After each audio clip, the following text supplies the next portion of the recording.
Good evening, race fans. I'm your host, Bobby. Joining me tonight is my co-host, Robert, and we got the other Robert. This is the Robert, and Robert show. How you guys doing tonight? Fantastic. Doing well. Can't wait to talk some Jeremy Clements Racing. Absolutely. Rob, you want to tell us about Whitetail and Sticky Gears? Sure. First off, I guess we'll start with Whitetail and how that came about. Back in like 2008, I was lucky enough to be living in the right place at the right time, and I met two gentlemen from Little Johnson Creek, Wisconsin, who had this idea of these electronic cigarettes that up to that point was like kind of a fad in China. They got a hold of some, and then no one really knew what was in the liquid that people were inhaling. So these two guys in their basement literally started creating the first, what they end up calling e-liquid nowadays. And I was one of their first employees. I had another job. And then within a couple of weeks, they had just grown so big that we outgrew their basement. They offered me a nice salary. I had an engineering job, and they pretty much made me an offer, and it was more than I was making because they were making money hand over fist. And within 2 years, we were doing about $10 million in business because we were providing a liquid to every electronic cigarette maker in America, pretty much. And they literally were making money faster we could spend it. Fast forward a number of promotions. I was given part ownership of the company, and I was made the chief product officer. So I was in charge of all of our flavors, the electronic cigarette devices itself, all of our accessories. And while I was working there, I would get, or the company, we would get so many messages every single day via email or phone calls from people saying, "Oh my God, your product helped me quit smoking. I've tried everything from Chantix to hypnosis to the patch to whatever, and nothing worked but your product." And I knew we had something there. We were really helping a lot of people. And my background was more to people. I hung around with chewed tobacco back when I was in high school, and none of my friends and no one I hung around with really smoked. And I knew there had to be something we could do for people who chewed to help them quit. And right about that time, electronic cigarettes were turning into what it is now with Juul and vaping, and it just started going THC and started going. People were getting sick on it because there was all of a sudden it was this who could blow the biggest vapor cloud, and it was totally not what I had signed up for, and it was going down a different path. And right at that time, Republic Tobacco out of Illinois bought about half of the company, and because I was an owner, I got a nice paycheck, and then I took my exit, but I always had in my back pocket that I knew there was something I could do for people who chewed, and I had a non-compete, which means I couldn't start another competing company in the same realm. Took it to an attorney, and they pretty much said, "It's a 2-year non-compete, so why don't you take these 2 years to develop your product?" And that's exactly what I did. And I started passing around to my older brother who chews and some of my friends, and they would give me feedback. And over the 2 years, ended up developing a product that, I still remember the day I sent overnighted samples to my brother, and he would always give me feedback. Well, a couple of days had gone by, and he hadn't given me any feedback, and I was thinking, "Oh my God, is it that bad?" And I finally got a hold of him, and I said, "What's the feedback?" He said, "Oh, I'm sorry, I didn't tell you." He said, "Don't change anything. You nailed it. This is exactly like Grizzly," which he was chewing at the time. So I was like, "Okay, I guess here we go." And I had to buy cans and create labels. And when we started, I was literally printing labels on my home printer and cutting them on a cutting board and packing every can by hand. And just went, just got it out there. People wanted it, started going more and more. It just snowballed. And then I started asking my kids to help me. And to this day, they both still work for me, and still, this is years later now, and it just snowballed into, and the funny thing is, it was all word of mouth, because when you have nicotine in your product, you cannot advertise anywhere. So our entire growth was just completely word of mouth and social media. Even on social media, we can't run an ad. we can have a social media page. We can have people talk about it. We can't pay for an ad to run anywhere. So it's literally word of mouth. And pretty much that's how we got to where we are today. And then the other part of your question was Sticky Gears. That kind of developed almost pretty much because of Jeremy. I had a graphic arts background. My daughter does some graphic arts, and she had been selling some stuff. My daughter Abby on Etsy and stuff, creating stuff, selling it, having some success there. So we're both self-taught on like Adobe Illustrator. Neither of us went to school for it. It's just you want to learn how to do something, you watch some YouTube videos and you figure it out. So we bought the software.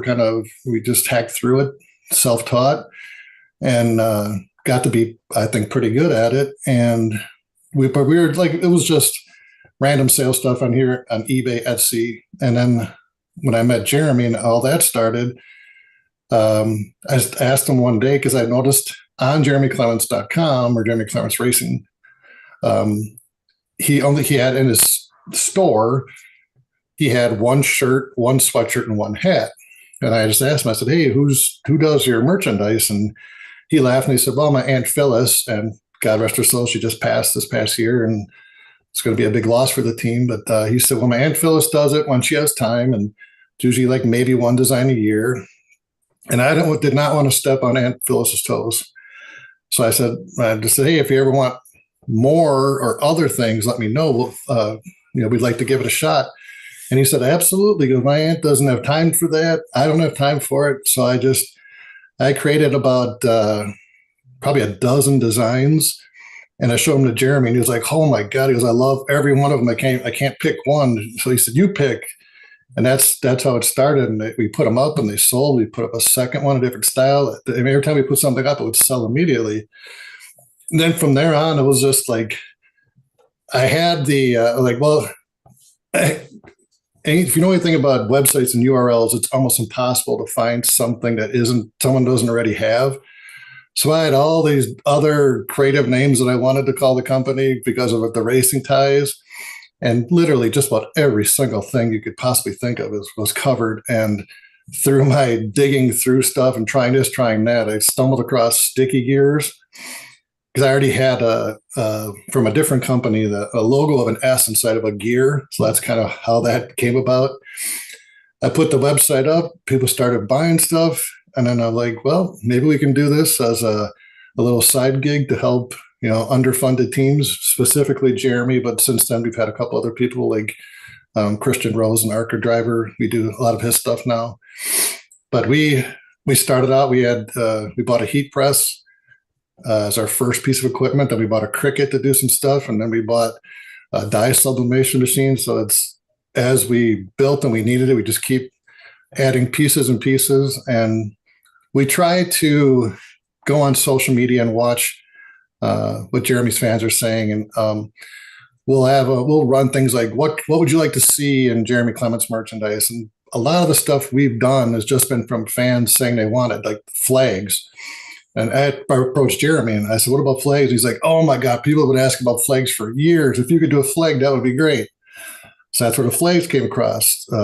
Someone else on social media said tumblers. We did the tumblers. And one person mentioned, hey, I'm going to races and they require a clear backpack. It'd be great if we could do a JCR backpack. So I researched it, found those. So it's pretty much what the Jeremy Clements Army wants. We try to provide within reason. And even like when Jeremy won, we got the rings.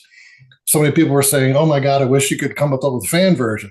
So of course I went and I researched and I found a company that would do a fan version with stainless steel instead of obviously silver or gold. And they would do it reasonable enough that we could offer it back up to the fans so they could have a little piece of momentum from the race. Everything like that, from stickers to the shirts to sweatshirts.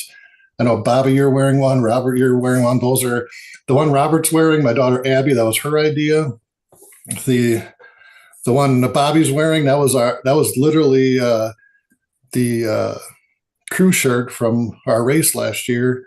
So but like I said, people said we need stickers. We made stickers. We need iron-on patches. And we don't ever try to say this is what people want. We listen to what people are asking for, and that's what we try to give them. Well, since we're talking about sticky gears, we're gonna throw this out. Rob, I'll let you tell this what we're gonna do. Now, which Rob are you talking about? Yeah, I was just gonna say. You, sir. Sorry, I need to say Robert. Yeah, if you're referring to me, the three of us discussed. I think it was yesterday we started talking about it. Yeah. That we're going to take the Area 51 Racing Podcast logo, and we're going to do up some shirts there and offer them up on sticky gears. And like you two gentlemen had told me, you would prefer that any of the profit go right back to Jeremy and the team to keep them on the track and keep them competitive. So that's awesome. You guys are doing that. So at some point tomorrow, you got to give me a little time to get it up. But at some point tomorrow, the Area 51 Racing Podcast T-shirts should be available on Sticky Gears.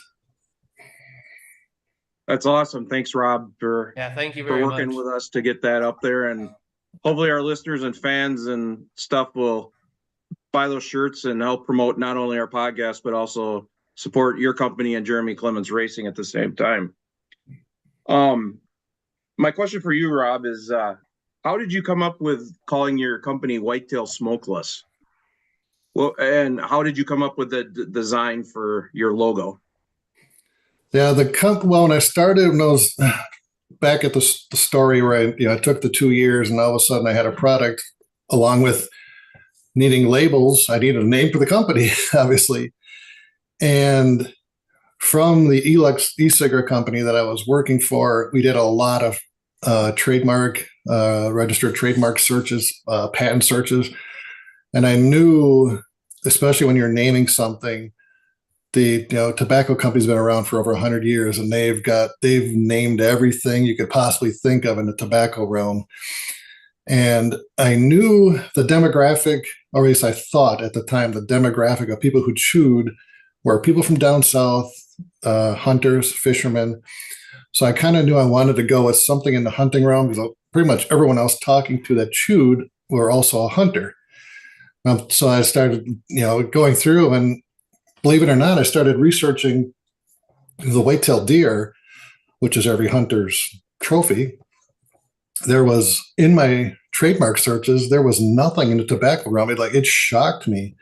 The only thing I found was, I want to say maybe in the 1930s or 40s, there was a cigarette called Stag that used a deer on the front of it, but that was nowhere near whitetail or what we wanted to do. So I knew whitetail was what I wanted. And after I had started whitetail, some competition had popped up, and their names at the time were kind of hokey. And I knew I needed my product to be named something that people who chew would recognize.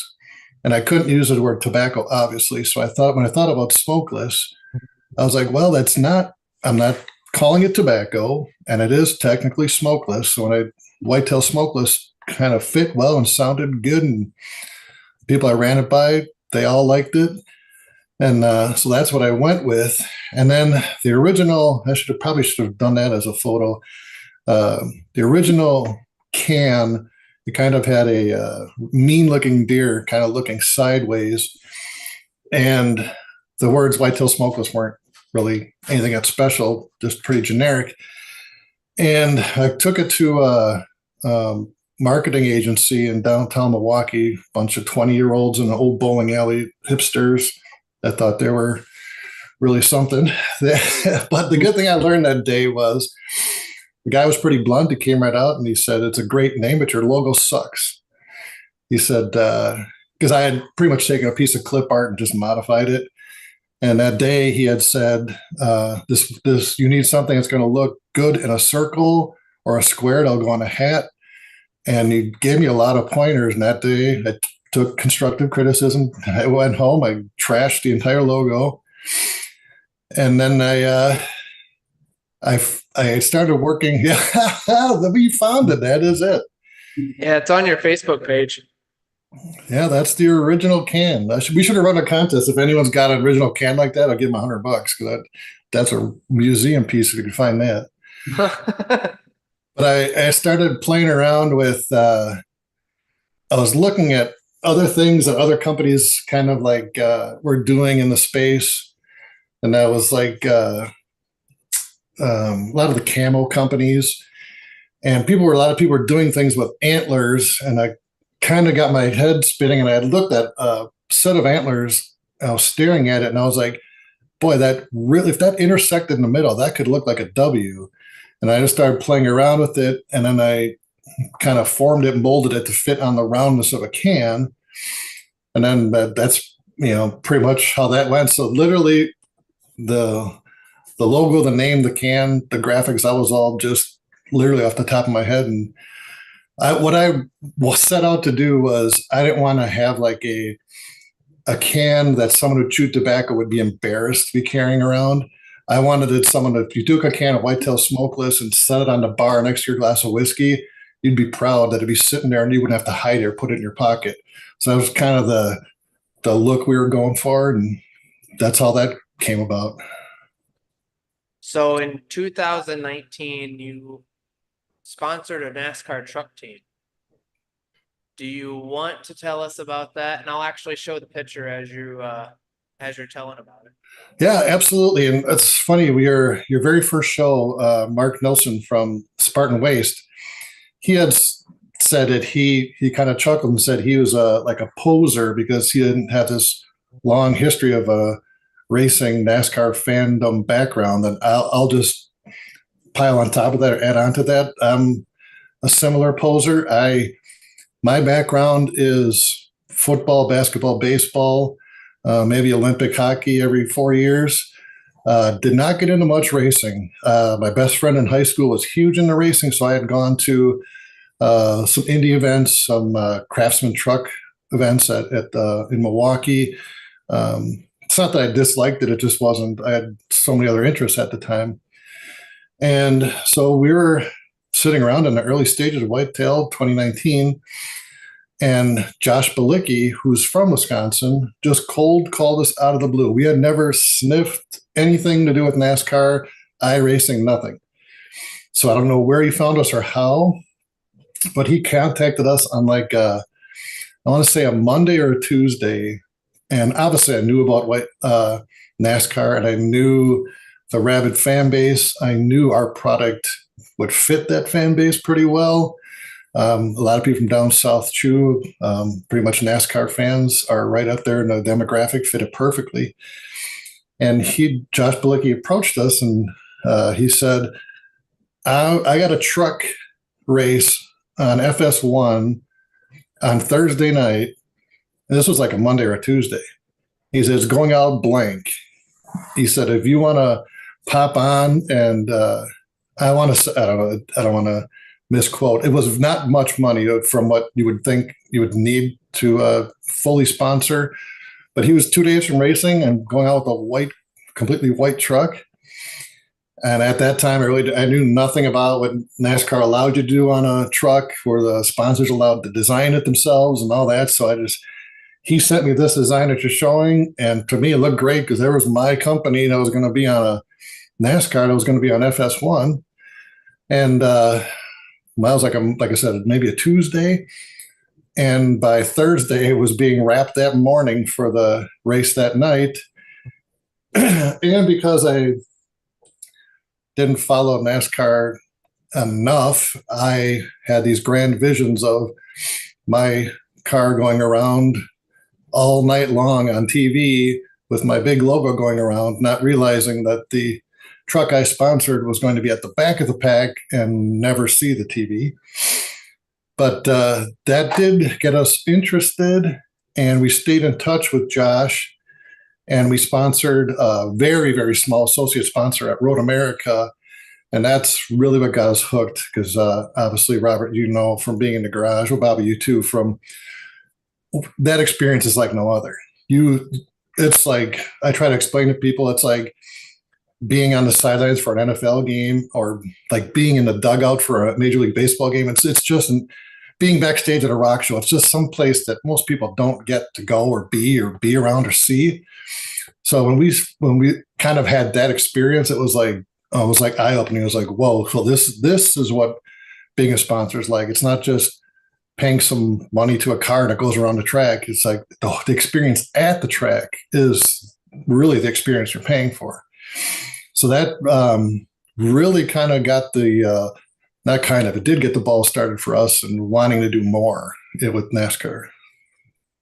So Rob, what year did you get involved in being a sponsor with Jeremy Clements Racing, and how did that all come about? I want to say it was the same year, 2019. It's because it has to be, because I know my daughter and I, during COVID, we had gone when they weren't letting fans in. We had still, as a sponsors, were allowed to go to Daytona, and instead of being in a pit, we were up in the really fancy suites. That's where NASCAR put the sponsors to try to make it kind of a little incentive to be a sponsor, because you couldn't use the pit passes anymore.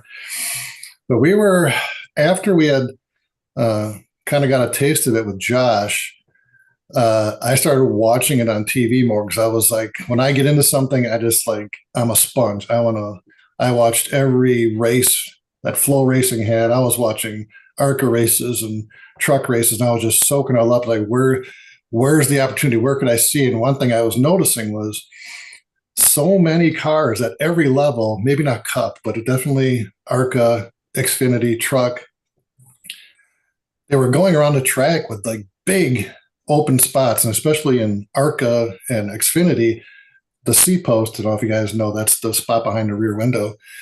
On just about every single car that was going around the track was blank.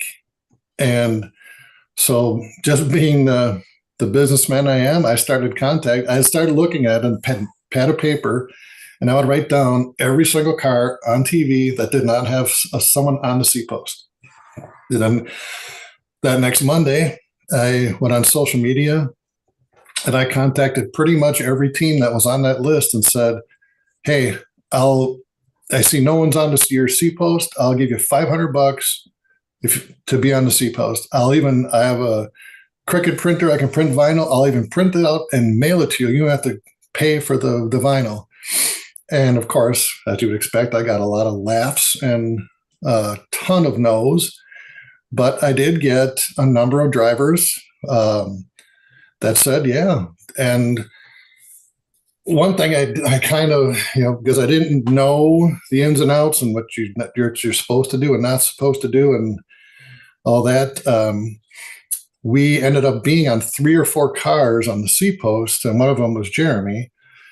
And there was a rumbling in the garage. I'm not going to say names, but a number of the drivers were kind of, I don't say bashing, but they were not happy that we were on a multiple number of teams. Apparently, it's kind of, you're supposed to pick one team and stick with them.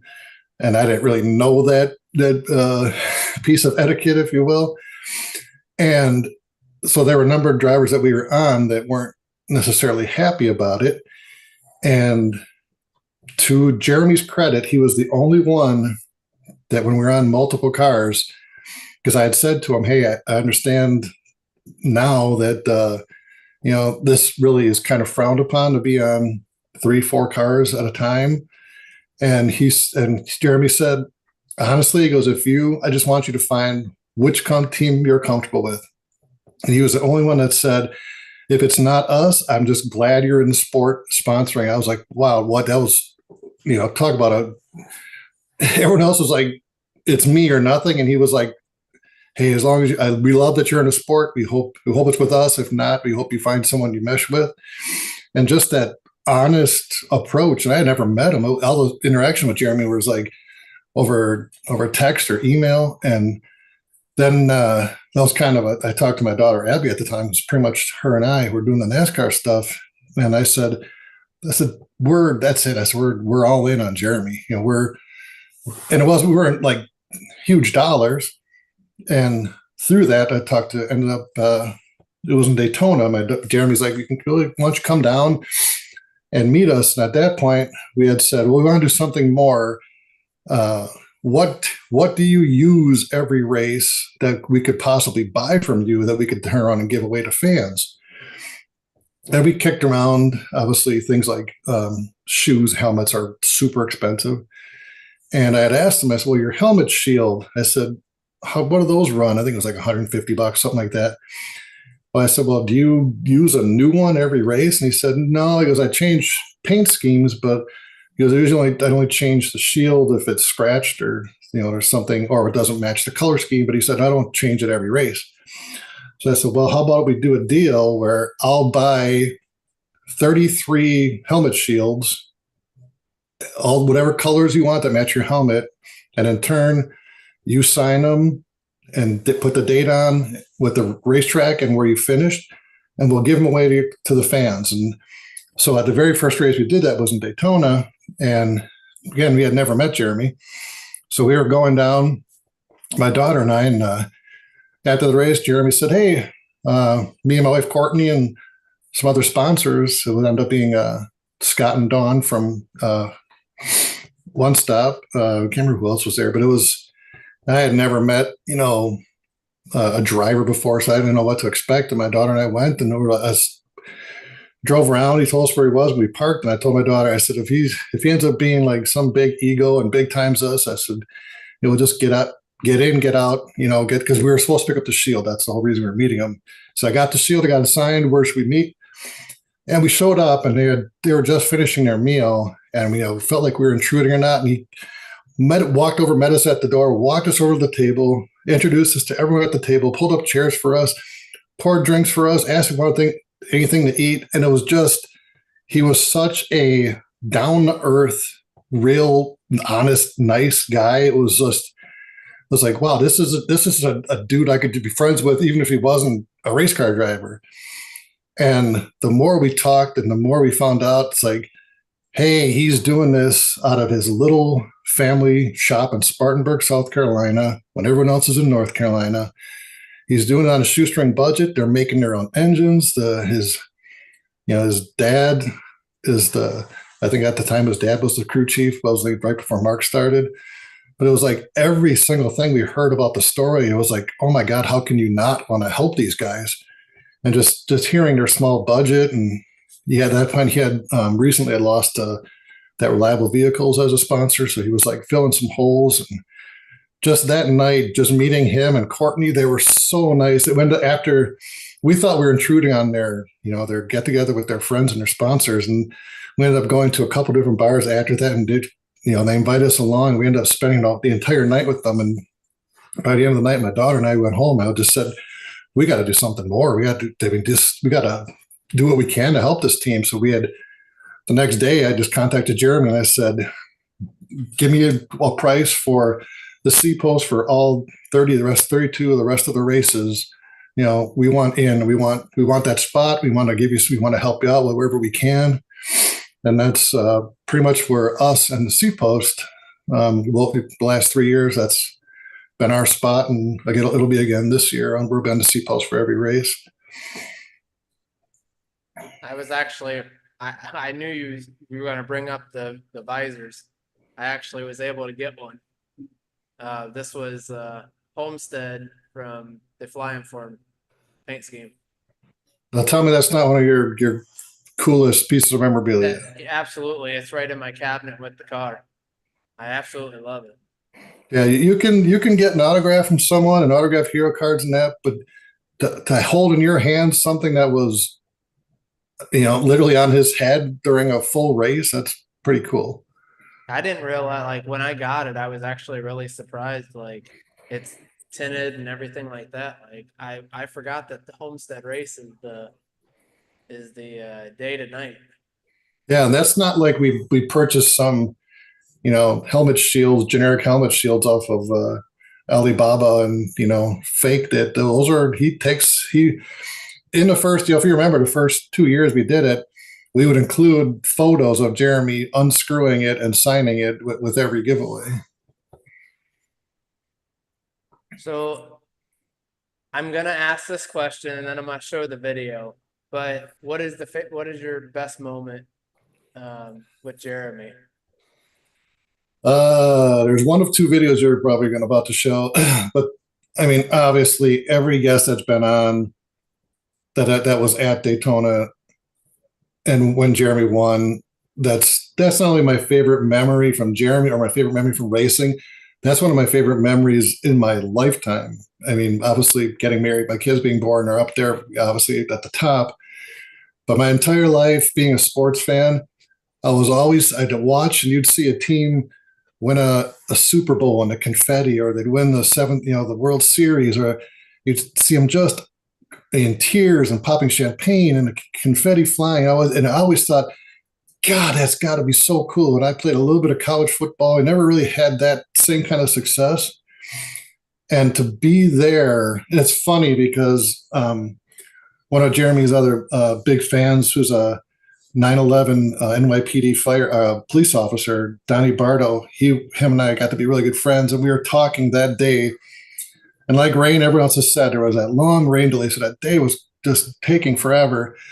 And in that conversation with Donnie during the day, we had talked about a million things, but I had said to him that day, I feel I'm going to be here when Jeremy wins his next race. I wasn't saying he was going to win that night, but I just said, I got a feeling when he wins, I'm going to be at the race. And then obviously at 1:30 later that morning, it came to fruition. But yeah, and it's funny, like the race took forever, rain delays, and then my daughter and I, much like Ray's story, we had taken a red eye to get in, so we were on almost no sleep. And we were up in the pit box on the second row. I was sitting right behind Mark Setzer. And the race was just, dragging. And I had the headset on, so I talked to Jeremy ahead of time. We knew the strategy, like it always is at Daytona, is we're going to let the big teams be stupid and aggressive and go up front and wreck each other, and we'll try to be there at the end. And even though I knew that was kind of our what we were going for, and that was the plan, I was so tired from taking the red eye, and the day had gone on so long, and it was like midnight. And I remember sitting there behind Mark, and there were a couple of times where I'd like dozed off, and I looked up at the screen, and we're running 18th, and then I would doze off. I'd look up, oh, we're 19th, and it seemed like every time I looked up, we were somewhere right in there. And there's a couple of moments I'll never forget. And like Ray was talking, that Days of Thunder moment, as Jeremy calls it, where that big wreck happened. And I'll never forget Chris, who was his spotter at the time. From our vantage point, it was just a big cloud like Days of Thunder, and cars were spinning, debris everywhere, and it went silent on the headset. And we were all just kind of literally, because we had missed a couple earlier, we were getting lucky. And Chris, his spotter, said, "You good?" And there was nothing. And then a couple seconds later, Jeremy said, "I'm good." And then he came through the smoke, just like a movie. And then we were all cheering because I just got goosebumps just now, because it was like, you started getting that feeling of like, whoa, we could, top 10, we could top 5. And then as things started happening, it was like, now you're on your seat going, we could win this thing. And then like the story goes, this guy runs out of gas. This guy's electrical problems. The two big ones that are probably going to steal the show are having issues. And then the little details of that day, I remember hearing Chris, his spotter, they were talking about strategy, and we were finally going to be restarting up front. And being an independent, you really don't get any help at all from he doesn't have teammates out there. Yeah, Team Chevy, you're supposed to help each other, but for the most part, Jeremy is running solo. So the spotter had said, because if you've ever been to Daytona, they're way up on top, and they're all together. And his spotter, Mark, Jeremy, Tony, everyone was talking about strategy, what we're going to do, and can we push? Will someone push us? And I believe it was Sage Karam. It was either Sage Karam or, let's just say it was Sage Karam. Because I remember our spotter ran down and talked to his spotter, and they're pretty much independent. They're not a big team with a lot of teammates either, and had asked him, "Are you willing to push and work with us?" So Chris comes back on the radio. They will. They said they don't know how much they have or how much they can help, but they're going to give us they're going to try. So if you ever, I loved all the little details of that night. Just having someone like Sage Cram willing to, he pushed us, got us to lead, just all the little things that had to happen. And then we're going around on that last lap, and now we're in the pit box and we're standing, and all of a sudden now you got news, USA or USA or NBC. It was NBC, yeah. Yeah, they're coming over. MRN is coming over. It's like now everyone's coming because everyone wanted to capture, like, oh my God, if this guy pulls this off, it's going to be so now you're at 1 a.m. and the place is almost dead. Well, and all of a sudden our pit box is hopping because we're all jumping around. We're a bunch of us sponsors still there. Ray was there. I was there. My daughter, Mark Nelson was still there. It was Donnie Bardo. He was still there. And when he came back around in the headset, and there was that accident that had happened behind him, and we weren't sure if we had crossed the finish line before the accident happened. And it turns out we did. And even Jeremy on the radio, if you remember, he thought we were still going. And we were kind of half celebrating, not sure if we had just won.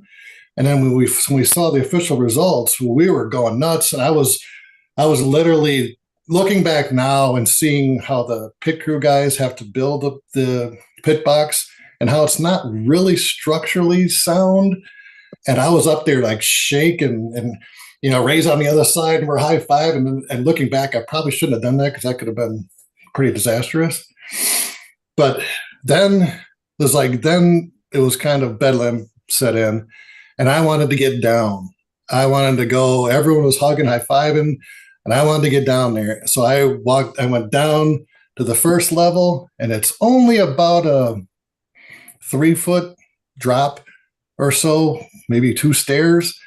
And I was going to jump off and start celebrating. And I know you're going to show the video, so don't show it yet. But I've watched that video, and I've watched the NBC video, and every other fan video I've seen, and I've studied that frame by frame like the Zapruder film. And to this day, I'm going to tell you what really happened. You won't see it much from this video, but in other shots, as I leap, Courtney, Jeremy's wife, is getting spun around by Tony. He gives her a big hug and he's spinning her around. If I should have got the other clip for you from NBC, you can see as he's spinning her around, her foot clips my foot, and that's my story, and I'm sticking to it. So we're gonna throw the red instant replay flag, and yes, okay. Please. Under So, further review.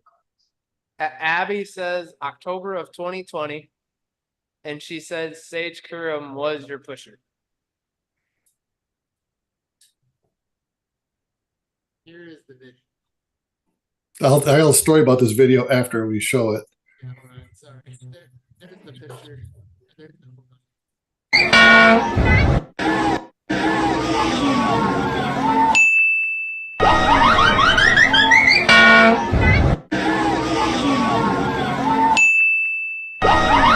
Then you have the. Okay, so now I'll give you my favorite part of the story after that incident. Okay, so I had no idea that was caught on film. I knew the cameras were there. I wasn't sure what they were catching at the moment. So we got done partying at Scott Ward, Scott from One Stop Convenience. We went back to his RV because obviously it's now, by the time Jeremy got through with all of his social or the media obligations at the Winter Circle, it was now like, I don't know, 3:30 and 4 in the morning. It was really, really late. Literally, we were locked in. Daytona had shut, the track had shut everything down. There were no haulers left. There were no people left. They had locked the gates and we were locked in. So when we left, we had to find someone to let us out because it was like 4 in the morning. And so we partied at Scott's RV, and there's another picture there, and Jeremy and I drinking a beer with the trophy. Yeah, that's in Scott's RV. But if you go back one picture, the one where that's my favorite picture. This one. I can't remember which news outlet had this, but this was shot from the grandstand, and you can see me there in the black shirt. And if you look, every single person in that photo because I had that blown up to a 16 by 20. That's what's behind me here. And it's a little blurry with the reflection, but I had it blown up. And the next year, I brought it and had every single person in that picture has signed it. And that's will always be one of my favorite moments. So now it's 6 a.m. We go back to the hotel. We watch sun come up on the beach. We had a beach hotel at the beach. We think, like Ray said, I'm gonna get 5-6 hours of sleep, start this day over. But you lay down after all of that and you can't sleep. I think Abby and I tried for like maybe an hour. We're like, all right, that's it. We're up. So I get up and I get a message from Jeremy and he's like, have you seen the video? And I was like, of you winning, of your press conference? What? What video? And he said, I'm not sure if I should show you. He goes, don't be mad. I'm like, what video? So he sends me that video with the cartoon sounds. And he said, this is all over the internet. He goes, I've had about a dozen people send this to me. And if you can't laugh at yourself, you're going to have a hard time in life. So I thought it was funny too. Obviously it's a little embarrassing, but so we end up back at the Burgess family, great family, Tom, Amy, Adam, Britt, Jeff, that whole family. We were back at their house for the party the next day. And I'm at one end. They have a beautiful, beautiful house, brand new house in the Margaritaville, Jimmy Buffett subdivision. And so they have this really nice bar area back by this huge pool. And I'm talking to Jeremy on one end of now there's a ton of people there. We're celebrating this victory. And I'm at one end of the bar talking to Jeremy. And all of a sudden I can hear in the background those cartoon noises. And I was like, so I look over and Courtney, Jeremy's wife, looks up and she's like scared.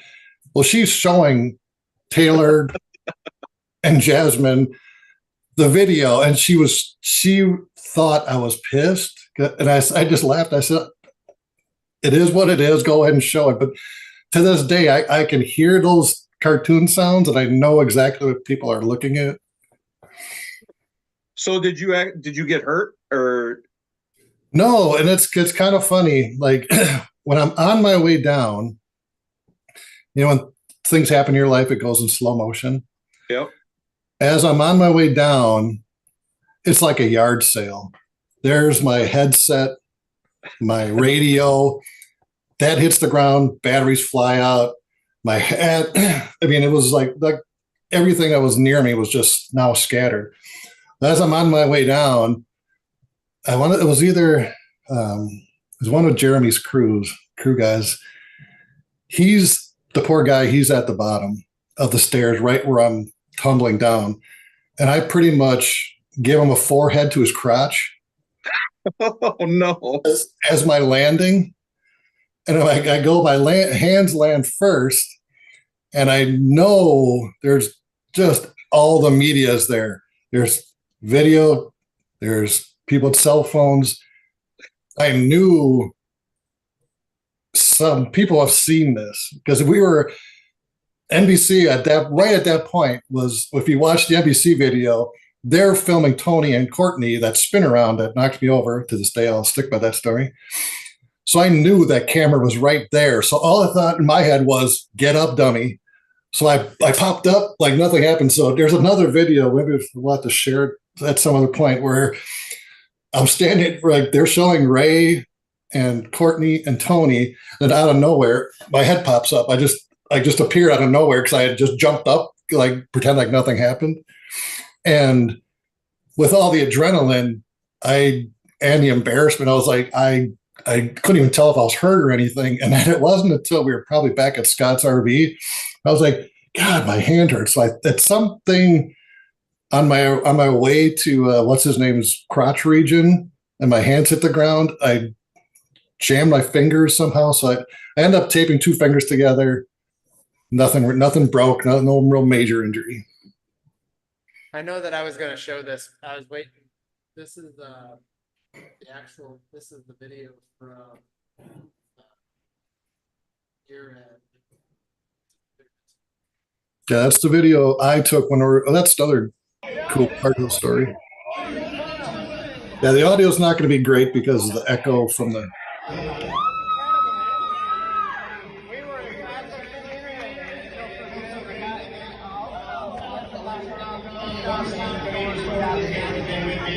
Forever, thank you. Whitetail, man, I just can't stand it. I'm sorry. No, wait, survive that. We get ready back there.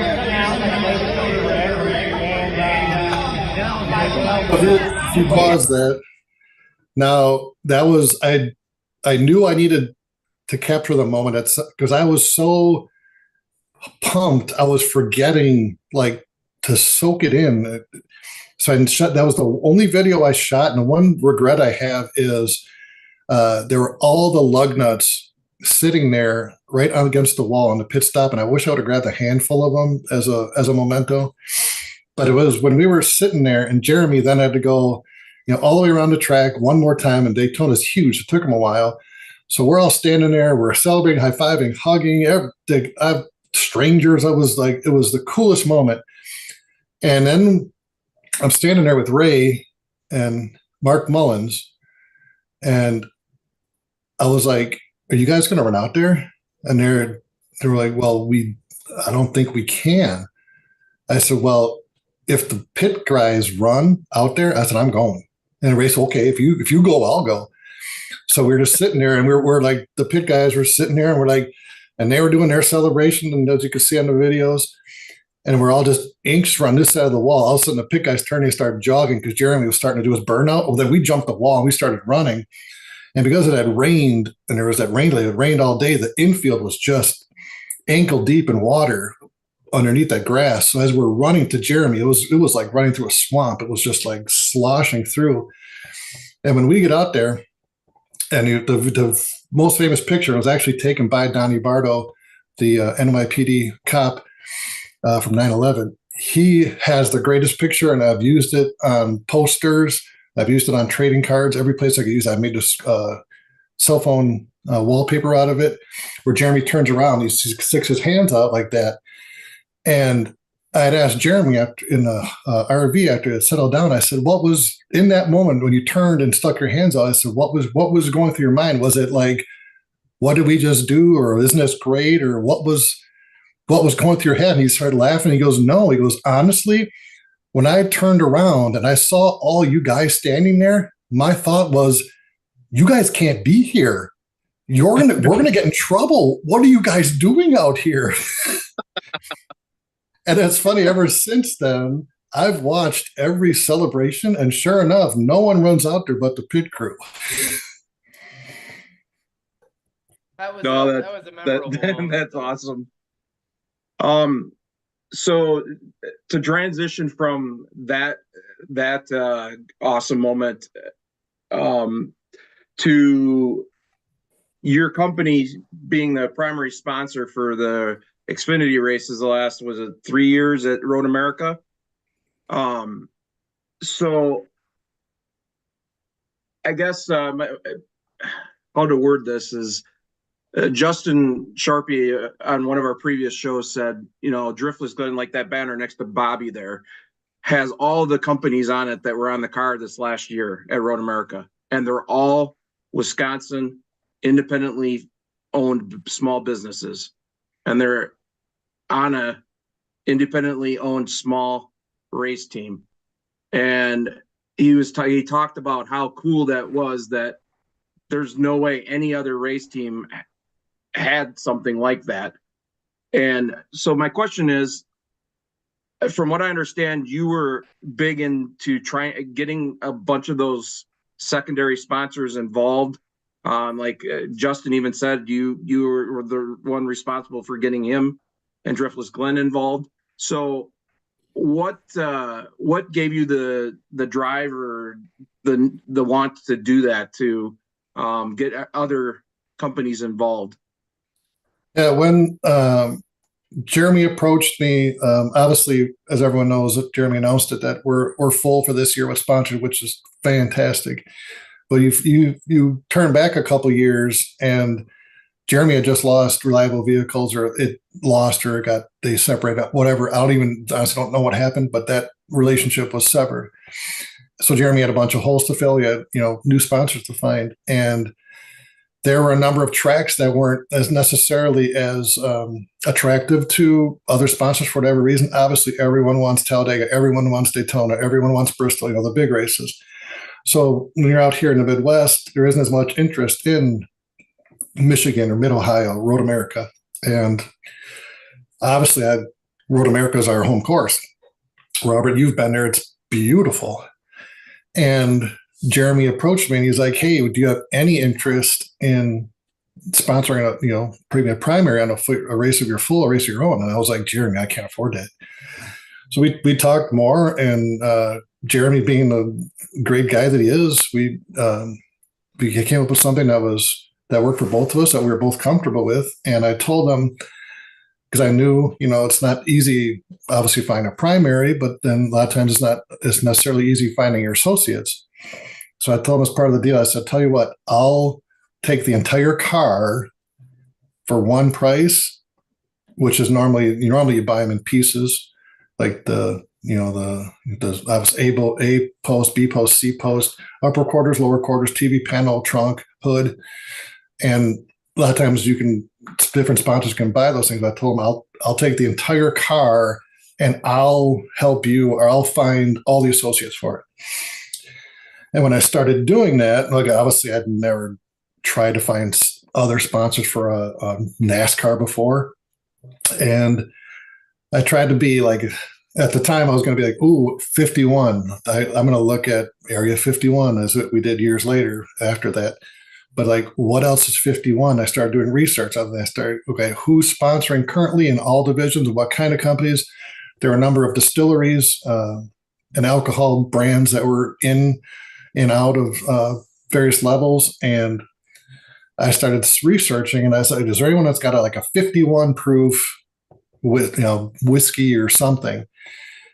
There's got to be. So, and in my research, I came across Driftless Glen. They had a 51 rye. I was like, and then I looked at the bottom of the webpage. I was like, holy crap, they're in Wisconsin.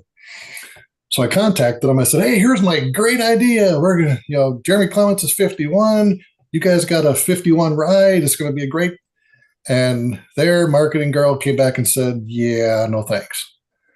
So I thought, oh, well, there goes that one. So I'm going to keep digging, trying to find them. Then a couple of days later, Justin called. And he's like, hey, my marketing girl said you got this opportunity in NASCAR, and pretty much he wanted in. He was a big, as you guys know, big race fan.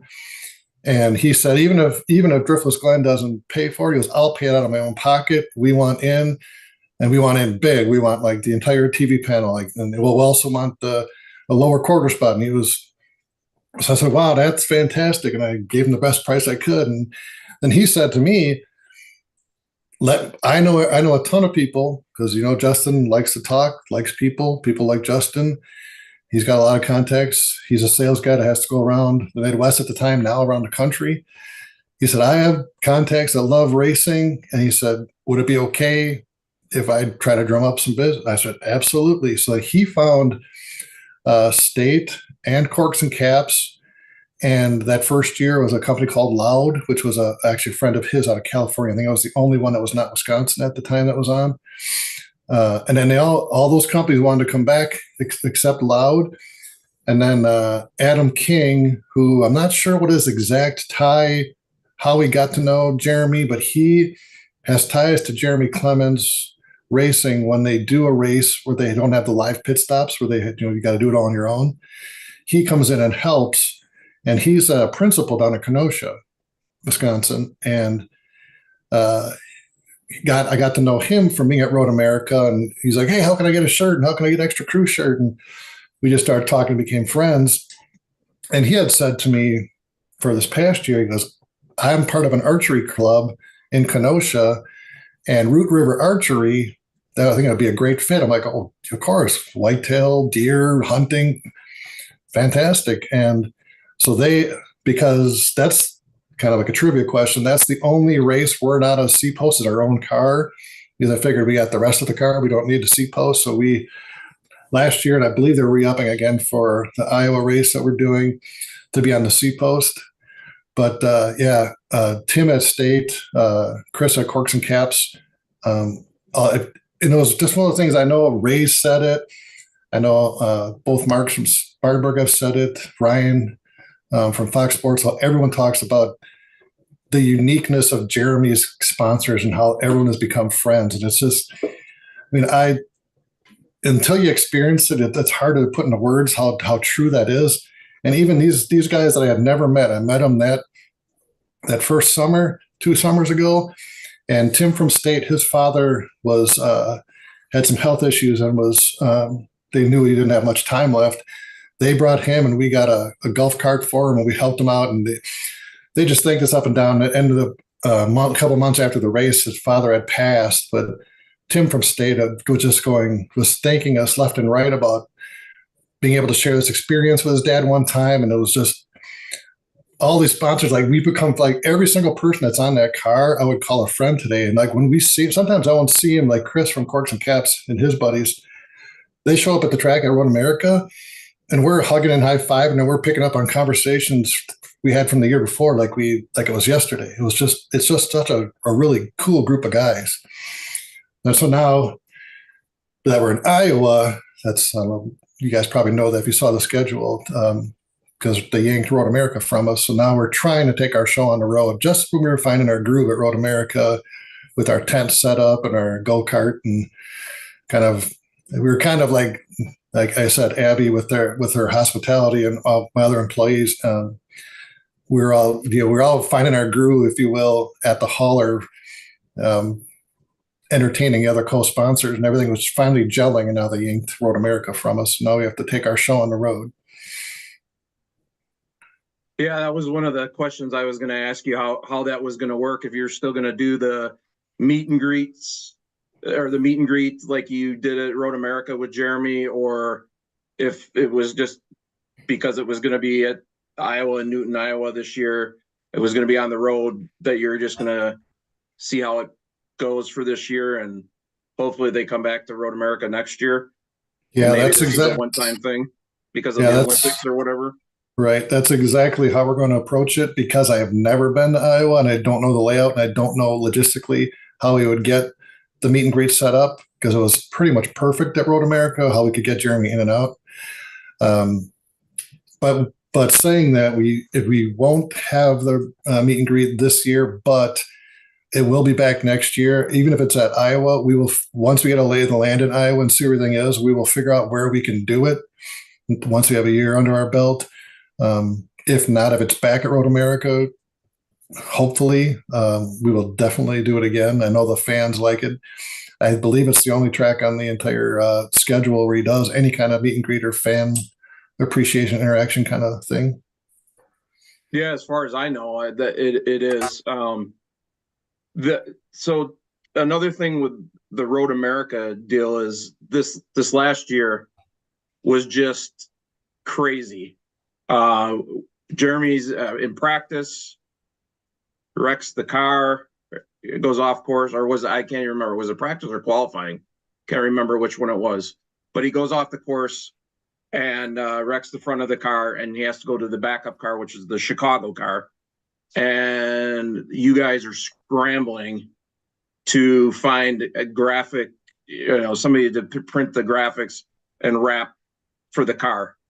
And just as a fan looking from the outside, that was, you guys talk about how everybody comes together and works together. I mean, that was amazing to see that. So I know I talked to you at the track about it, tried to help a little bit, but I guess give us an idea of how all that thing transpired and how everything went from that chaos to getting to Frankenstein or whatever you guys ended up calling the car that was on the track. Yeah, it was in qualifying, and he was actually doing okay, pretty well. And he had come off, and when I talked to him later, he said he just got into the grass a little bit and it sucked him in. as soon as his tire went off the gravel onto the grass, it pulled him in. And he said he had no idea. Said he would have fought it more if he would have thought it was that bad. He said he had no idea until he started going across the grass how undulating it was, and it tore up the front. He said if he knew, he said it looked smooth. He said if he knew it was that bad, he would have tried hard to stay on, but he thought it was smooth grass that he could just clip and keep going. But when the front spoiler hit, and then he's over the radio, and I got to come in, and everyone's wondering, and so he pulls the car in, and I want to say it was Mark, or it might have been John Curbin, when he came over to me, and he's like, "Hey, that this year, you made that the front spoiler neon orange?" And I said, "Yeah." He goes, "It's not going to be no orange at the race." And at that point, we thought it was just a spoiler. So then, now they're looking at everything, they're pulling it apart, they're on there, crawling under it, seeing what we got to work with. And then, Jeremy's walking around there, everyone talking. Well, then Jeremy comes over on this side of the wall, and he motions me over. I'm like, okay, here we go. So I say, "What's up?" He's like, "We can't use this car." And I was like, "You're kidding." He's like, "No, it's screwed up because we have to go to the backup car." And I was like, "Okay, what does that mean?" He's like, the last time we had to use a backup car was 10 years ago. So he goes, "So we don't really do it." He said, "But that car still has all the graphics from Chicago." And my head started spinning because I knew they had brake problems at Chicago. So one of my first questions was like, "Well, when you got back from Chicago, did you fix the brakes? Was that all better?" He said, "No." He said, when we got back from Chicago, we just put it away thinking we weren't going to use it. It's just been up there as the backup car." So he said, "So what I need from you is, do you know anyone that can do graphics?" And I was like, "Well, are you kidding me? This is a Friday right before 5:00. And Robert, Road America is in the middle of nowhere. Yep. There's the nearest big city is probably Sheboygan, and it's probably about 4:30, 4:45. And any kind of graphics place on a Friday, they're probably gone or shutting down, and won't be back till Monday." So, like you said, we rallied. I ran. No one else. I didn't even tell anyone else on my team what was going on.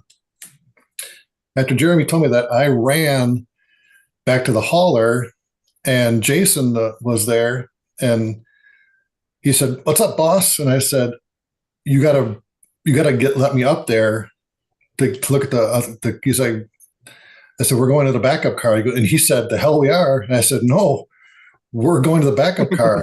I said, "Jeremy just told me I have to get graphics." And he's like, "All right." And I don't know if you've been in the hauler, but where that car is up there, remember how hot it was that day? Yeah. Oh yeah, it's a lot. Yeah, it's a lot more compact. And it's not much higher than the top of the car itself. So I crawled up there, and it was probably over 100 degrees easily up there. And I was walking around the car, taking pictures, trying to take measurements, what I could. Stayed in there as long as I could to gather as much information as I could. That's a rare piece there, the actual car on the track, the real car.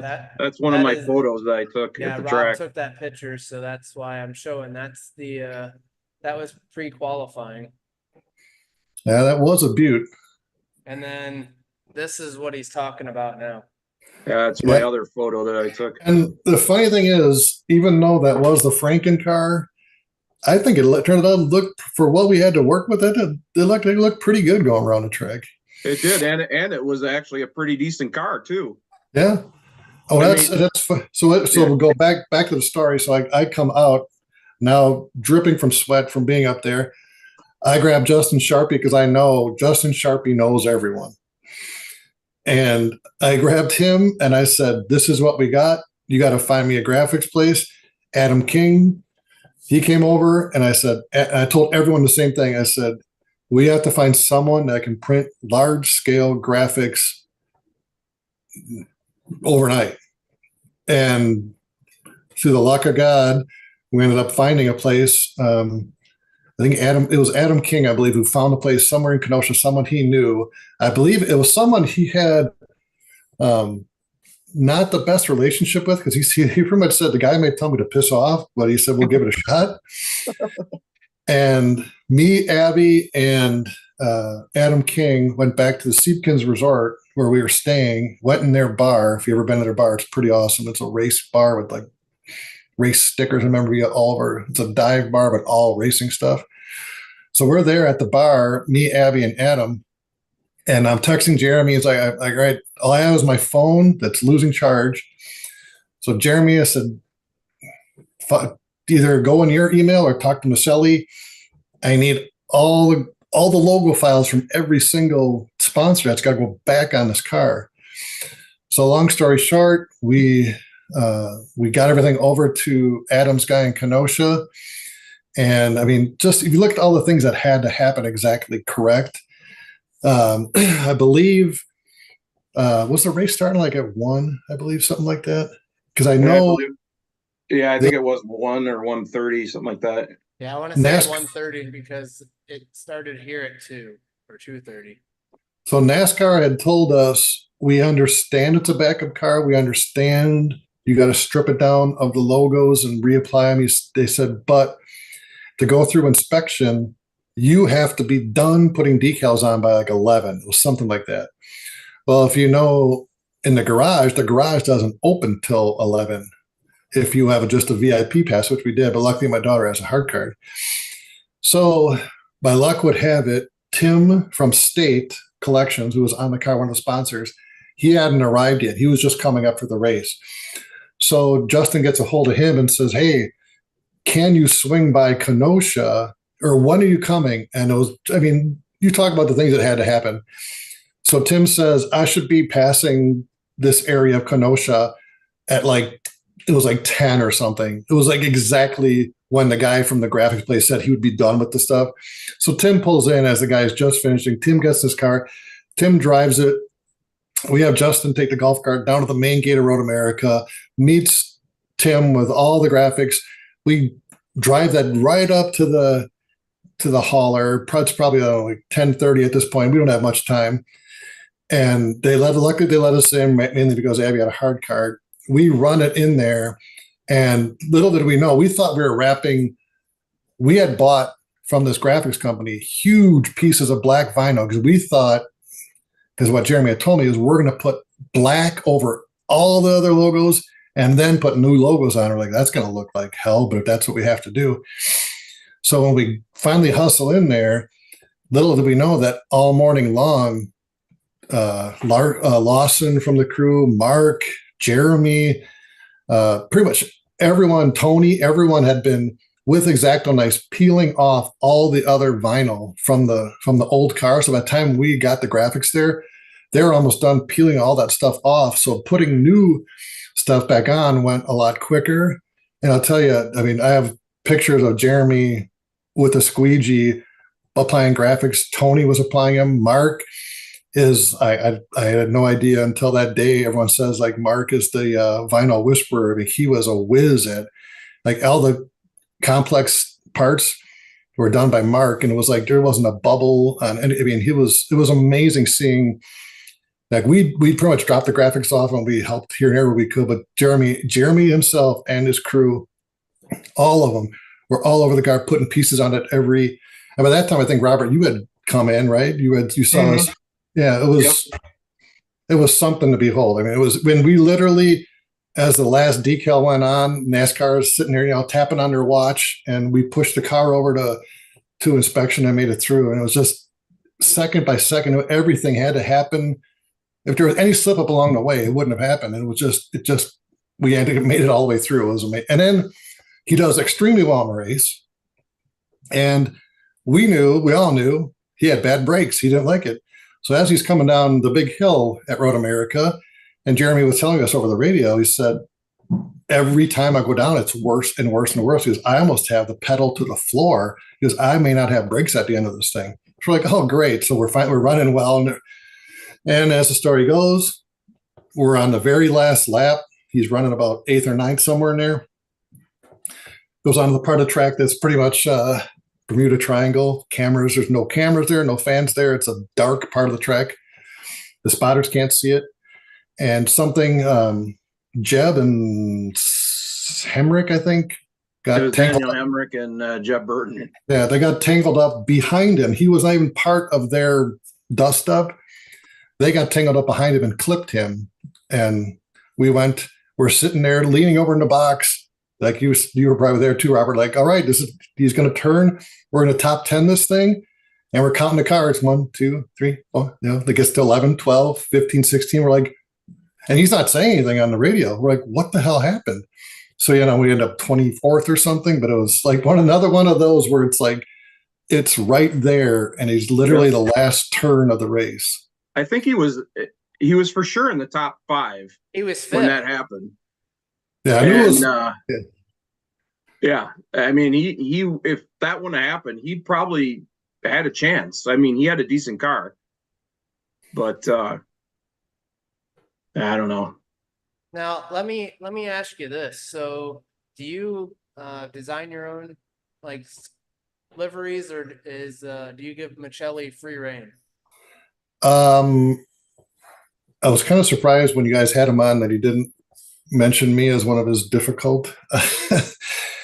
I'm anal retentive that way. I really want something to be a certain way.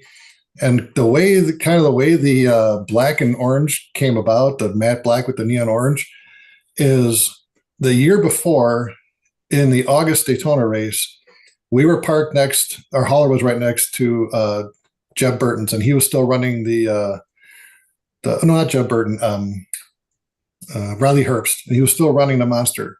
And I was standing with Dave, who does super, super nice guy. If you guys have met Dave, this tire guy. Well, I was standing there talking to him. They had just pushed Herbst's car up, and we were standing there talking. We both just stood there and stared at the car. And Dave said to me, he goes, "God, I've always loved matte black." And I turned and I said, "Me too." I said, "Especially with neon." He's like, "Yeah." And I was like, light bulb was like, I'm not going to go green because I don't want to copy them. But our secondary color is pretty much orange at Whitetail. So I said, we're going to go neon orange. And then from there, I approached Michelli with that. And I said, I want a piece of the antlers and, kind of do your thing. And he threw what you see that first year. That's pretty much all his. The input I really had was, we'll make that orange, make that black, make this bigger or smaller. But he pretty much nailed it. And then last year, I kind of took that and said, I want this, or that. And then this year will be very, very similar, but there's still some things that I want to. We're going to stick with matte black and neon orange because Robert, you'll know, and Bobby, I hope you had to make it to a race where we run that livery. But in the sunlight in person, pictures don't do it justice. It is so nice at the track. Yeah, it pops. It's the color combination is awesome. It really is. Yeah, we had the first year we ran it. We had other teams, like when we first got there. All of John and Dave and all the guys from the team. They're like look at the car. We're like, oh my god! And they said all morning long, we've had other teams come up to us and say this is the best paint scheme. I know a lot of tracks, or some tracks, will do a best in show. And they said if there was a best in show, you guys would have won it hands down. That's pretty cool to hear from other teams. I really liked your red, white, and blue car. Okay, so I'm glad you brought that up because I want to publicly apologize to Ray. When we ran that car the very first time we were a primary, it was over the 4th of July weekend. And I thought I had the original idea of, it's going to be 4th of July. I'm going to run this red, white, and blue flag. I started searching the internet. I found a muscle car that had pretty much what we did. And I gave it to Mike, and we designed it. NASCAR originally turned it down because there wasn't enough contrast between the white numbers and the red and white stripes. We added some tinting to the white to make it look real, more like a real flag. And then NASCAR passed that. And it wasn't until probably a year later, I was flipping through the internet looking at some of Jeremy's paint schemes, and I saw what Ray ran at Watkins Glen, and it was almost the identical car. I swear to God, to this day, and Abby could be my witness, I had no idea Ray ran that. I mean, our car is almost identical. It looks like I copied Ray's, but I swear to God, I thought it was an original idea. And a little story about that car too. That race, I got friends and family back home. Were like, we're going to be on NBC or USA Today or USA what, and we were there. And of course, it's 4th of July, so the cameras were live. The red lights on. National anthem starting. They're walking around Jeremy's car with the American flag in there. We're like, oh my God, this is on TV.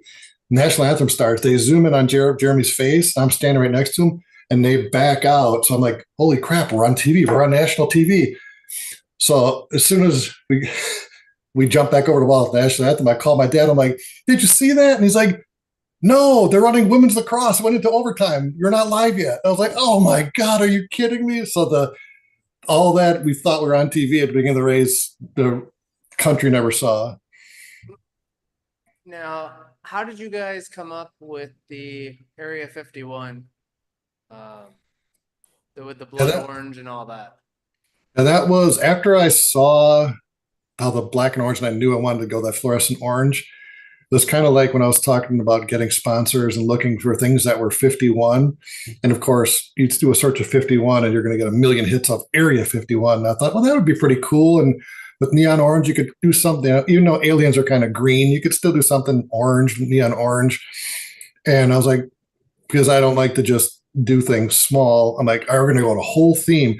We're going to have little alien dolls at the hauler, and we're going to have the pit box is going to be the observation tower. And, I don't think it ever got put out, but the banner, the pit wall banner where the car parks, that actually said landing zone. So we had like this whole deal that went about, but of course the car never saw the race. So that kind of went out the window. But this year, so that's where Area 51 came from. So this year we're sticking with the black and orange, but we're going more with a deer hunting theme where the pit box is going to be the tree stand or the deer stand. We're going to do some things with camo and use the fluorescent orange, the safety orange portion of hunter safety, kind of putting that spin on it this year. Very cool. Well, that's cool. So we've asked you a bunch of questions about your businesses and your interaction with Jeremy Clements. So we'll ask you a couple of fun questions here. So who is your favorite all-time race car driver? I know you mentioned you're not really a big race fan, but now that you've been around the sport and been to the tracks and stuff, other than obviously Jeremy Clements, who do you like watching? Believe it or not, I mean, on a weekend, yes, my car that I'm on is going around the track, but I think the Xfinity style of racing and the car that they have built is the best racing today. I don't think the Cup is as good. Obviously, they get the fans, they get the TV exposure, they got the big celebrities making big contracts. But if I'm watching a Cup race, I pull for Joey Logano mainly because in the times I've met him at the track, he is a super nice guy. I know you're either on one side, either you love him or you hate him, kind of like Kyle Busch, you love him or you hate him. But I know up in Wisconsin, we're supposed to hate him because he got into some tiffs with Matt Kenseth. But he's one of the nicest, down-to-earth, give him your time kind of people I've met on the Cup side. Another super, super nice guy, besides Jeremy, obviously, is Anthony Alfredo. We've done some iRacing stuff with him, and every time he sees me at the track, even though I've only sponsored him a couple $100 here or there for iRacing, he'll come up and talk to us, fist bump us. He'll make time for us. He's Josh Williams is another super, super nice guy. Will always make time for you at the track. There are a handful of guys, I'm not going to bash anyone that pretty much, give you the stiff arm and, don't give you the time of day. But the ones that you can tell they care, it's like, there was a time last year, I think you might have been standing there, Robert. We were standing around the hauler. There's not much going on. And some kids had come up to get Jeremy's autograph.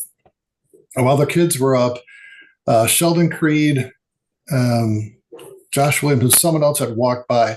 Well, Sheldon Creed and Josh Williams came up to these kids, not the other way around, and were giving these kids autograph. Well, then they saw was it Justin? They saw someone else walk, another driver, and they called that driver over. And it's like, this is what it's all about. These guys are not only are okay with getting an autograph, they're calling in other drivers to get these kids autographs. And it's like, those are the kind of things that most fans at home don't see, that makes the being around the hauler in the garage like just that much more special.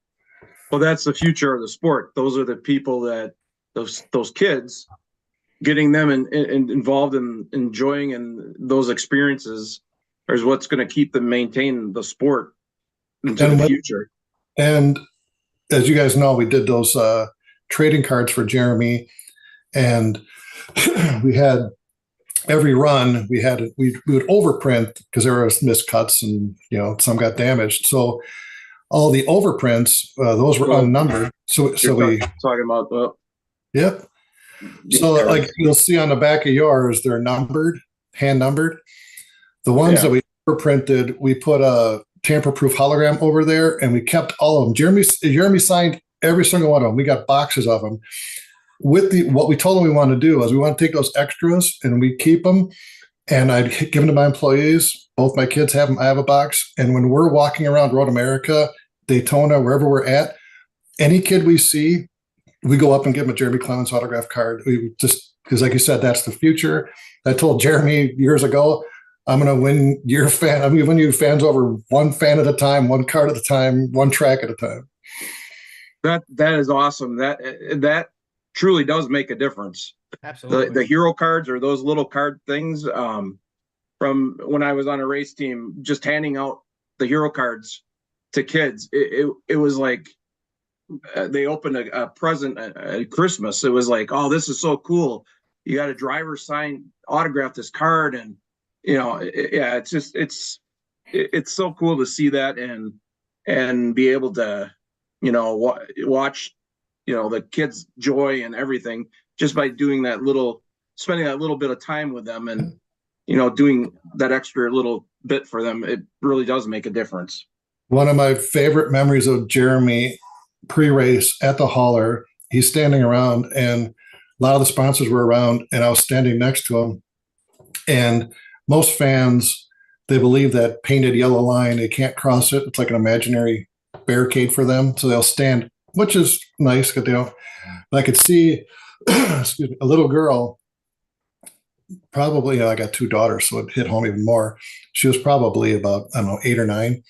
And she was standing there. I could tell she wanted to meet Jeremy, and Jeremy was talking, and so I motioned to the girl to come in, and she was like, she thought, like, no, come in. So she walked in, and when Jeremy had a moment, I said, Jeremy, you mind if, and he's like, oh, absolutely. So he went down to her level, and he signed an autograph for her, and this little girl was shaking, and she thanked him over and over. And as she was walking away, I said, hold on. I said, don't you want a picture? And she's like, can I? And Jeremy's like, absolutely. So she turned around. I thought I was going to take the camera and take the picture for her, but she, at 8 years old, took it and took a selfie with her and Jeremy. And as she's walking away, her hands are shaking, and she goes, I just took a selfie with Jeremy Clements. And it was like just that moment for that kid. It was like, oh my God, that's what it's all about. Absolutely. That's exactly what it's all about. And that's the stuff that is so cool to see. Like you were saying with Joey Logano, I know he got some grief recently about the access and whatever, but no, really, I mean, he is such a nice guy, and that, he's one of the ones that does stuff like that. And when you're at a track, the drivers that do that stuff and the ones that want nothing to do with it. I mean, yeah, in the first couple of years walking around the garage, it was all new to Abby and me, but she was younger and she was more about, getting pictures with people. And she never went, to this day, she's never asked anyone for an autograph, because for her, it's not about the autograph, and she's not going to turn around and sell it on eBay. Like you see some of these guys show up at tracks and they have 20 die casts and a big binder full of pictures. Those aren't all for them. So Abby and I would walk around, and at the time she was trying to get a picture from every single driver. And for the most part, she got most of them. And again, I'm not going to bash anyone, but there were a couple of drivers where after the interaction, even though the driver said yes to the picture, they were so off-putting or rude about it. She's like, well, I don't like him anymore. And it was like, and then on the flip side of that, there were some that were super nice, super personable, where she's like, that's one of my favorite drivers now. And it's funny how I don't know if they realize those interactions and what that means to them and their fan base and someone that's going to go to the races and buy their merchandise. So to get follow up on my question about your favorite driver, what's your favorite track? Believe it or not, I've only been to Road America, Milwaukee Mile, Daytona a ton, Phoenix, Kansas. So I haven't been to like obviously I got to get to Talladega and Bristol, some of the Meccas, and I will do that. But out of the ones I've been to, I love Road America. I like road racing. I know there's a lot of diehards that say short tracks are, if you don't like short tracks, you're not a real NASCAR fan. I just like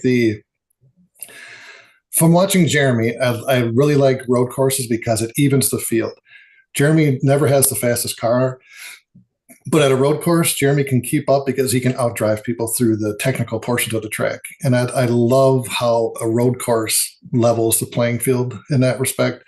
I think Road America, if you haven't been there, hopefully NASCAR goes back because it's one of the nicest tracks that they say. Like you've talked to, Abby and I went to the IndyCar race there, and there was a number of IndyCar drivers who had said this is like they're talking about F1 ever coming to America or expanding in America.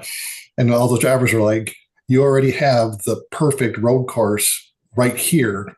You know, they're talking about, could you build one and what would it look like? And all the drivers are saying there's no need to build one. Road America is already it. That said, from the beauty aspect, I love Road America. You can take a golf cart and go all over the place and all the little nooks and crannies in and out of the woods. There's people, I mean, they built a beach there on one part of it. I mean, it's just, if you haven't been there, you got to go. But from a atmosphere standpoint, I love Daytona. I go to both races every year. Can't get enough of it. Just being at the Mecca of where NASCAR is, you know, they got their offices right across the street, and just the history. Abby and I were there last year when Ryan Preece did his 12 barrel rolled crash. I mean, obviously real race fans say the racing is the best part, but I'm sorry, there's the excitement of big wrecks is for me, it's up there. It's part of what the draw is. Don't want to see anyone get hurt, but the carnage of just the raw power and how those cars with just a little bit of air change can just get totally loose and go absolute chaos in a matter of split milliseconds. And then the fan zone at Daytona, and obviously they thought a ton when they built the track because the garage for the Cup, they have all windows with little cutouts. You guys ever been to Daytona? No, I'm hoping to. They have, for the Cup garage, they have glass in every single garage. You can watch, the fans can watch the cars being worked on. The drivers are standing right there. And at every open window, they have a cutout where fans can pass through things for them to sign and stuff. And the driver will come up in the window and they'll take a picture. But on top of that garage, they have places to stand and seating up on there. So if you pay to be in the fan zone, you're getting that's where, after we walk the pits, that's where Abby and I end up watching the races from. It's like you can stand up there and you can pretty much catch everything out of the last couple turns down the straightaway to the first turn. You can, even standing up there, you can see all the way to the back of the track and the backstretch. So that's for me, an amount of fans there, the amount of fans that are outside at the merch haulers, the amount of fans in every restaurant up along the beach. I mean, on Daytona weekend, you're talking about just day and night race fans everywhere you look. If this is our last question for you, but if people are trying to get a hold of you to buy from Whitetail or Sticky Gears, do you want to let everybody know how to do that? Yeah, if you're the only one that wants to quit chewing tobacco, we have a step down program where we have full strength nicotine, half strength nicotine, zero nicotine. So you can, we're not, it's like some other companies, either you're nicotine or you're not, or you're not. So we have a way for you to step down to make it easier so you don't have nicotine withdrawals. If you're one of these people in your 20s who have transitioned from vaping because that's not cool anymore and are doing the white nicotine pouches like Zyn, we have that type of product as well. That's all available at either deerdip.com or whitetailsmokeless.com. And if you're into small team racing, Jeremy Clements and such, and want to help support a team by buying some merchandise from a super nice driver, super talented guy, Jeremy Clements, that's over at stickygears.com. And we're on pretty much all the socials under those same names as well. We greatly appreciate you coming on and talking to us tonight. Yeah, No problem. thanks, Rob. Good It's seeing you been again. fun. You too. We'll have to get you on after the season starts and see if we can get Abby in here too, and you guys can kind of tell us how the season's been going. Or maybe we can find another person named Robert that could join us. I'm Yeah. sure we could do that. That's funny. The Guinness Book of World Records for most Roberts on a podcast. We'll have to look that up. At least most Roberts on a Xfinity podcast or a small team. There you Yeah. go. That is faster than the Xfinity 10G. Do you know how much they get paid to say that? A lot. And that's why you hear them all say it. It's actually like $1,000 or $1,500 every time they say it, and it gets on either MRN or TV. They get NASCAR checks and they get paid to it. Oh, Yep. nice. Yeah. All right. Well, thank All you, right. John. Hopefully, I didn't bore you or your viewers too much. It was Not fun. at all, Rob. We Awesome really show. appreciate it.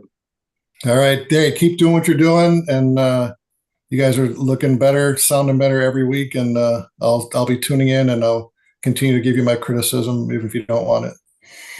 We appreciate very it. much. Thank you. All right, take care, guys. Take care. So, want to say thank you to you, Rob, for coming on. I actually have a sharing session for a second. So, can you see that, Ron? Yes. So if you're looking for a shirt, go to Elite Towing and Recovery and order one of their shirts, $15 with free shipping. Contact Jamie with your size. Then you also have hoodies, limited sizes, $25. Same way, support your small businesses. And then the last one is your nice warm beanies. Trust me when I say this, you're gonna need them. Especially if you're in Ohio and Wisconsin. It's chilly. That's for sure.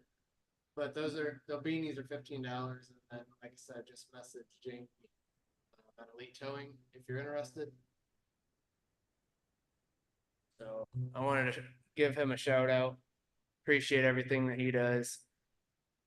And want to give a shout out to our sponsors, Spartan Waste, First Pacific Funding, Whitetail Smokeless, Runner's Roost, Driftless Glen, Elite Towing, Fly Inform, Concrete Structures, Matman Designs. And like I've said numerous times, we wouldn't have been able to do this podcast without Jeremy Clements and Jeremy Clements Racing. Episode 7 is in the books. Episode 9. 9, no, it's 7. Episode 7 is in the books. So, with that being said, y'all have a good night, and we will see you next week.